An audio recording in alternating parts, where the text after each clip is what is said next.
अस्सलाम वालेकुम दोस्तों, कैसे हैं सब। उम्मीद है खैरियत से होंगे। तो दोस्तों, 7वीं सदी ईस्वी अरब मुसलमान अपनी फतूहात के सिलसिले में ईरान और इसके इर्द गिर्द नवाह के इलाकों तक पहुंच गए। एक तरफ सासानी सल्तनत ढेर हो रही थी और दूसरी तरफ एक नया निज़ाम इस्लाम दुनिया के नक्शे पर उभर रहा था। लेकिन सवाल यह है कि जब अरब मुजाहिदीन बलूचिस्तान के पहाड़ों और रेगिस्तानों तक पहुंचे तो बलोच कबाइल ने इनका इस्तकबाल किस तरह किया। क्या वो लड़ पड़े या हाथ मिलाकर इनके साथी बन गए। जानने के लिए वीडियो को एंड तक देखें और जिन्होंने मेरा चैनल सब्सक्राइब नहीं किया वो ज़रूर करें, ताकि इसी तरह हिस्ट्री से मुतल्लिक आपके नॉलेज में इजाफा होता रहे। तो चलिए दोस्तों, वीडियो शुरू करते हैं।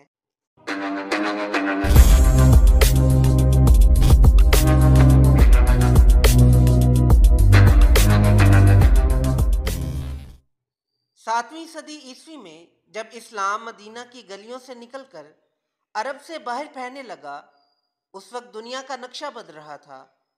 एक तरफ रोम और ईरान की सल्तनतें कमज़ोर हो रही थीं और दूसरी तरफ एक नई ताकत मुसलमान अरब अपने ईमान, शुजात और तंजीम की बदौलत दुनिया को हैरान कर रहे थे।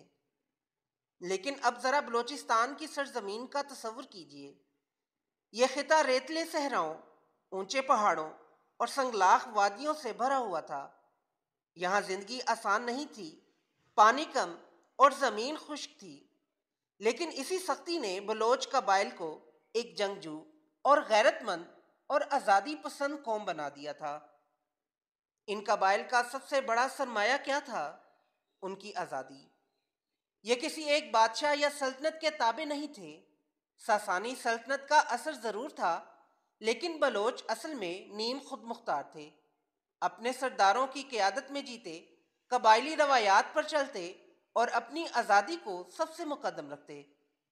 यूं समझ लीजिए कि अरब मुसलमानों को जिन पहाड़ों और रेगिस्तानों की तरफ बढ़ना था, वहाँ कोई बाकायदा सल्तनत न थी, बल्कि एक ऐसी कौम थी जो अपनी गैरत और जंगी सलाहियत के बायस कभी मुकम्मल तौर पर ज़ेरे नगी नहीं हुई थी।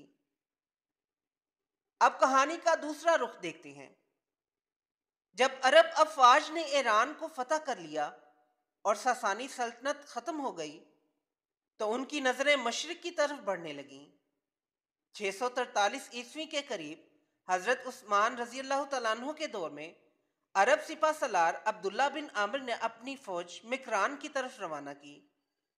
लेकिन अरब सिपाही जिस सरजमीन पर पहुंचे वो उनके लिए बिल्कुल अजनबी थी।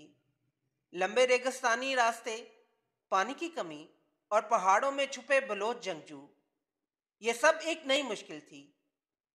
जब अरब फौज मिकरान के करीब पहुंची तो बलोच कबाइल ने इनके खिलाफ गुरीला जंग शुरू कर दी।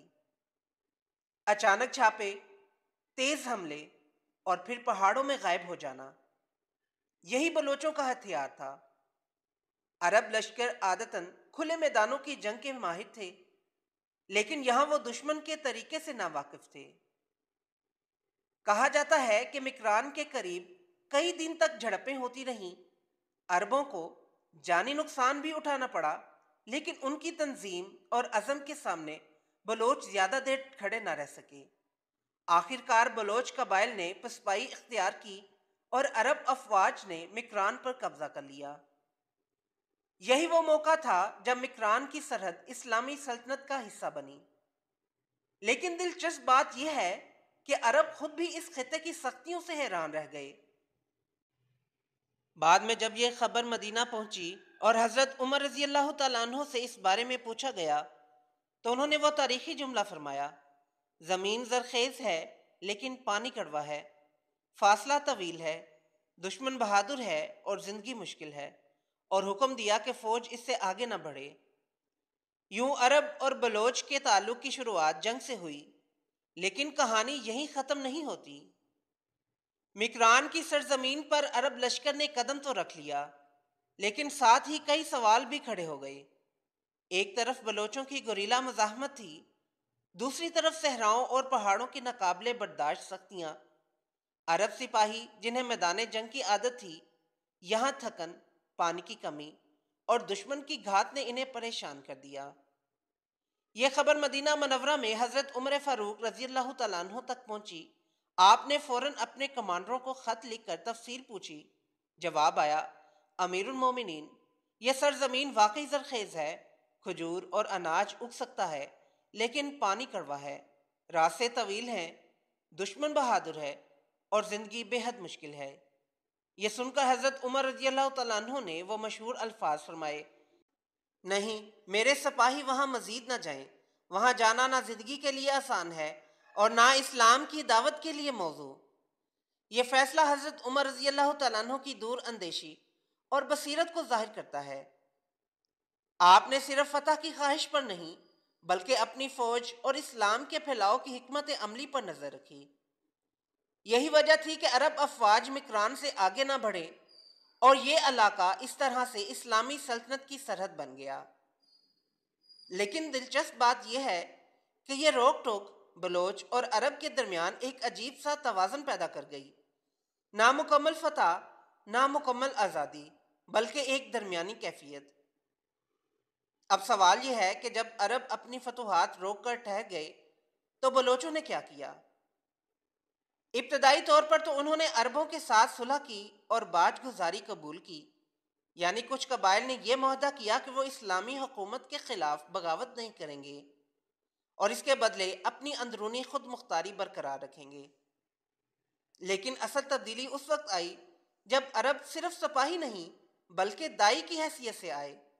وہ قرآن کا پیغام لے کر آئے، مساوات کا درس، عدل کا نظام، غلامی سے آزادی اور قبیلے کے ہر فرد کی عزت کا حق۔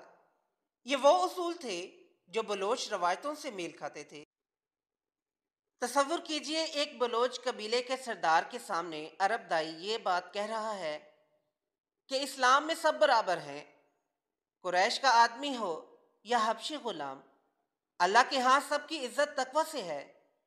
یہ سن کر بلوچ قبائل کے دلوں میں اسلام کے لیے نرمی پیدا ہوئی، کیونکہ وہ بھی ایک آزاد قوم تھے جو غلامی اور طبقاتی فرق کو قبول نہیں کرتے تھے۔ رفتہ رفتہ قبائل اسلام کی طرف مائل ہوئے۔ پہلے چند سردار مسلمان ہوئے، پھر ان کے خاندان اور پھر پورے قبیلے، اور کچھ ہی صدیوں بعد بلوچ قبائل کی شناخت اسلام کے بغیر نامکمل سمجھی جانے لگی۔